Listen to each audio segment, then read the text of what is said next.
ನಮಸ್ಕಾರ ವೀಕ್ಷಕರೇ, ರೇಣು ಗೌಡ ಕಿಚನ್ಗೆ ಸ್ವಾಗತ. ವೀಕ್ಷಕರೇ, ಇವತ್ತಿನ ರೆಸಿಪಿ ಚಿಕನ್ ಕೀಮಾ ಫ್ರೈ.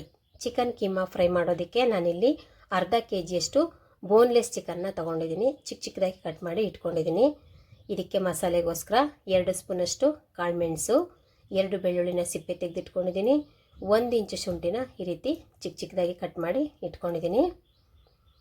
ಈಗ ಚಿಕ್ಕದು ಒಂದು ಮಿಕ್ಸಿ ಜಾರ್ನ ತೊಗೊಂಡು ಇದಕ್ಕೆ ನಾವು ತೊಗೊಂಡಿರುವಂಥ ಶುಂಠಿ, ಬೆಳ್ಳುಳ್ಳಿ, ಮೆಣಸು ಮೂರನ್ನು ಸೇರಿಸ್ಕೊಂಡು ತರತರಿಯಾಗಿ ರುಬ್ಕೋಬೇಕು. ಇದಕ್ಕೆ ನೀರನ್ನ ಮಿಕ್ಸ್ ಮಾಡೋ ಹಾಗಿಲ್ಲ, ಹಾಗೆಯೇ ತರತರಿಯಾಗಿ ರುಬ್ಕೊಳ್ಬೇಕು. ನೋಡಿ, ಈ ರೀತಿ ರುಬ್ಬಿ ಇಟ್ಕೊಂಡಿದ್ದೀನಿ. ಈಗ ಇದು ಮಸಾಲೆ ರೆಡಿಯಾಗಿದೆ. ಈಗ ಇದನ್ನು ಪಕ್ಕಕ್ಕೆ ಇಟ್ಕೊಂಡು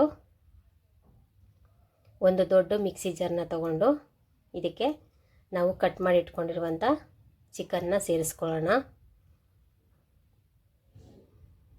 ಈಗ ಇಷ್ಟು ಚಿಕನ್ನು ಮಿಕ್ಸಿ ಜಾರ್ಗೆ ಸೇರಿಸ್ಕೊಂಡು ಇದನ್ನು ಅಷ್ಟೇ ತರಿತರಿಯಾಗಿ ರುಬ್ಕೊಳ್ಬೇಕು, ನೀರನ್ನು ಸೇರಿಸೋ ಹಾಗಿಲ್ಲ. ಈಗ ಎಲ್ಲ ಚಿಕನ್ ಪೀಸ್ಗಳನ್ನು ನಾನು ಮಿಕ್ಸಿ ಜಾರ್ಗೆ ಸೇರಿಸ್ಕೊಂಡಿದ್ದೀನಿ. ಇದ್ರ ಜೊತೆಗೇ ನಾವು ರುಬ್ಬಿಟ್ಕೊಂಡಿರುವಂಥ ಶುಂಠಿ, ಬೆಳ್ಳುಳ್ಳಿ, ಮೆಣಸು ಮೂರನ್ನು ಸೇರಿಸ್ಕೊಳ್ತಾ ಇದ್ದೀನಿ. ಆ ಪೇಸ್ಟನ್ನು ಸೇರಿಸ್ಕೊಳ್ತಾ ಇದ್ದೀನಿ. ನಿಮಗೆ ಇನ್ನೂ ಖಾರ ಬೇಕು ಅನಿಸಿದ್ರೆ ಇನ್ನೂ ಸ್ವಲ್ಪ ಜಾಸ್ತಿ ಮೆಣಸನ್ನು ಸೇರಿಸ್ಕೊಳ್ಳಿ, ಇಲ್ಲಾಂದರೆ ಹಸಿಮೆಣ್ಸಿಕಾಯಿ ಬೇಕಾದ್ರೂ ಹಾಕೋಬೋದು. ಹಸಿಮೆಣ್ಸಿಕಾಯಿ ಹಾಕೋದಕ್ಕಿಂತ ಮೆಣಸು ಹಾಕ್ಕೊಂಡು ಮಾಡಿಕೊಂಡ್ರೆ ಟೇಸ್ಟು ಚೆನ್ನಾಗಿರುತ್ತೆ. ಅದಕ್ಕೋಸ್ಕರ ನಾನಿಲ್ಲಿ ಮೆಣಸಷ್ಟೇ ಉಪಯೋಗಿಸ್ಕೊಳ್ತಾ ಇದ್ದೀನಿ. ಈಗ ರುಚಿಗೆ ತಕ್ಕಷ್ಟು ಉಪ್ಪನ್ನು ಸೇರಿಸ್ಕೊಳ್ಳೋಣ. ಈಗ ಇದನ್ನು ತರಿತರಿಯಾಗಿ ರುಬ್ಕೊಳ್ಬೇಕು. ನೋಡಿ, ನಾನು ತರತರಿಯಾಗಿ ರೀತಿ ರುಬ್ಬಿ ರೆಡಿ ಮಾಡ್ಕೊಂಡಿದ್ದೀನಿ. ಈಗ ಇದನ್ನು ಒಂದು ಮಿಕ್ಸಿಂಗ್ ಬೌಲ್ ತೊಗೊಂಡು ಈ ಮಿಶ್ರಣನ ಸೇರಿಸ್ಕೊಳ್ಳೋಣ.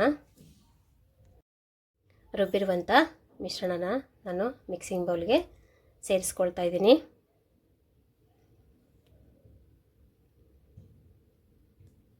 ಈಗ ಇದು ಎಲ್ಲನೂ ಮಿಕ್ಸಿಂಗ್ ಬೌಲ್ಗೆ ಹಾಕ್ಕೊಂಡಿದ್ದೀನಿ. ಈಗ ಇದಕ್ಕೆ ಒಂದು ಮೊಟ್ಟೆನ ಸೇರಿಸ್ಕೊಳ್ತಾ ಇದ್ದೀನಿ. ಮೊಟ್ಟೆನ ಸೇರಿಸೋದ್ರಿಂದ ಉಂಡೆಗಳು ಕ್ರಿಸ್ಪಿಯಾಗಿ ಬರುತ್ತೆ, ಅದಕ್ಕೋಸ್ಕರ ನಾನಿಲ್ಲಿ ಮೊಟ್ಟೆನ ಸೇರಿಸ್ಕೊಳ್ತಾ ಇದ್ದೀನಿ. ಟೇಸ್ಟು ಮತ್ತು ಫ್ಲೇವರ್ಗೋಸ್ಕರ ಕೊತ್ತಂಬರಿ ಸೊಪ್ಪನ್ನು ಸೇರಿಸ್ಕೊಳ್ತಾ ಇದ್ದೀನಿ. ಈಗ ಇದನ್ನು ನೀಟಾಗಿ ಮಿಕ್ಸ್ ಮಾಡ್ಕೊಳ್ಳೋಣ. ಈಗ ಮೂರನ್ನು ಅಂದರೆ ಸೊಪ್ಪು, ಮೊಟ್ಟೆ ಮತ್ತು ಕೀಮಾ ಮೂರನ್ನು ನೀಟಾಗಿ ಬೆರೆಯೋ ರೀತಿ ಮಿಕ್ಸ್ ಮಾಡ್ಕೊಳ್ಬೇಕು. ಕೈಯಲ್ಲೇ ಮಿಕ್ಸ್ ಮಾಡ್ಕೊಳ್ಳೋಣ. ನೋಡಿ, ಎಲ್ಲನೂ ಮಿಕ್ಸ್ ಮಾಡಿ ರೆಡಿ ಮಾಡಿದ್ದೀನಿ. ಈಗ ಇದು ಕೀಮಾ ಮಾಡೋದಕ್ಕೆ ರೆಡಿಯಾಗಿದೆ. ಈಗ ಇದನ್ನು ಚಿಕ್ಕ ಚಿಕ್ಕದಾಗಿ ಉಂಡೆಗಳ ರೀತಿ ಮಾಡ್ಕೋಬೇಕು. ಈ ರೀತಿ ಉಂಡೆಗಳನ್ನ ರೆಡಿ ಮಾಡಿಕೊಂಡು ಒಂದು ತಟ್ಟೆಗೆ ಇಟ್ಕೊಳ್ಳೋಣ. ಇದು ದೊಡ್ಡದಾಗಿ ಮಾಡಿಬಿಟ್ರೆ ನೀಟಾಗಿ ಫ್ರೈ ಆಗೋಲ್ಲ, ಅದಕ್ಕೋಸ್ಕರ ಚಿಕ್ಕ ಚಿಕ್ಕದಾಗಿ ಉಂಡೆಗಳನ್ನೇ ಮಾಡ್ಕೋಬೇಕು. ಎಲ್ಲನೂ ಈ ರೀತಿ ಉಂಡೆಗಳ ರೀತಿ ಮಾಡಿ ಇಟ್ಕೊಂಡಿದ್ದೀನಿ. ಈಗ ಕೀಮಾ ರೆಡಿಯಾಗಿದೆ. ಈಗ ಸ್ಟವ್ನ ಆನ್ ಮಾಡಿಕೊಂಡು ಒಂದು ಪ್ಯಾನ್ ಇಟ್ಕೊಂಡಿದ್ದೀನಿ. ಇದಕ್ಕೆ ಎಣ್ಣೆನ ಸೇರಿಸ್ಕೊಳ್ತಾ ಇದ್ದೀನಿ. ಎಣ್ಣೆ ಚೆನ್ನಾಗಿ ಬಿಸಿ ಆಗಬೇಕು.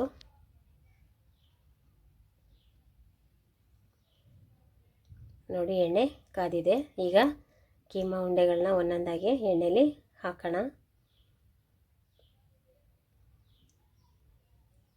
ಈ ರೀತಿ ನಾವು ಕಟ್ಟಿಟ್ಕೊಂಡಿರುವಂಥ ಎಲ್ಲ ಉಂಡೆಗಳನ್ನು ಸೇರಿಸ್ಕೊಳ್ತಾ ಇದ್ದೀನಿ.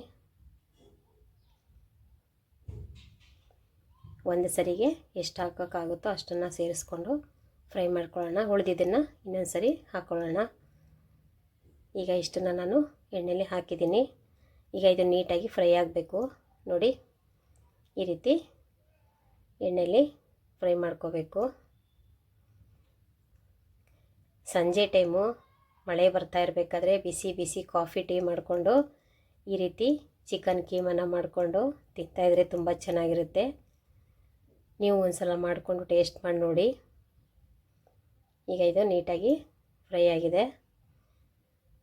ಈಗ ಟಿಶ್ಯೂ ಪೇಪರ್ ಹಾಕಿರುವಂಥ ಒಂದು ಬೌಲ್ನ ತಗೊಂಡು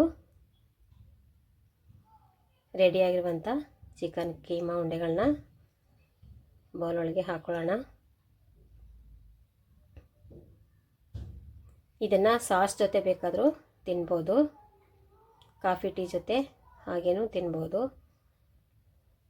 ಚಳಿಗಾಲಕ್ಕೆ ಒಳ್ಳೆ ರೆಸಿಪಿ ಅಂತಲೇ ಹೇಳ್ಬೋದು ಕಾಫಿ ಟೀ ಜೊತೆ.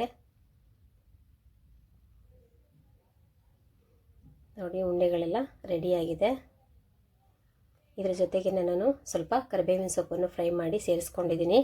ವೀಕ್ಷಕರೇ, ಈ ರೆಸಿಪಿ ನಿಮಗೆ ಇಷ್ಟ ಆಗುತ್ತೆ ಅಂತ ಅಂದ್ಕೊಂಡಿದ್ದೀನಿ. ಇಷ್ಟ ಆದರೆ ನನ್ನ ಚಾನಲ್ನ ಸಬ್ಸ್ಕ್ರೈಬ್ ಮಾಡಿ, ಲೈಕ್ ಮಾಡಿ, ಶೇರ್ ಮಾಡಿ. Thank you.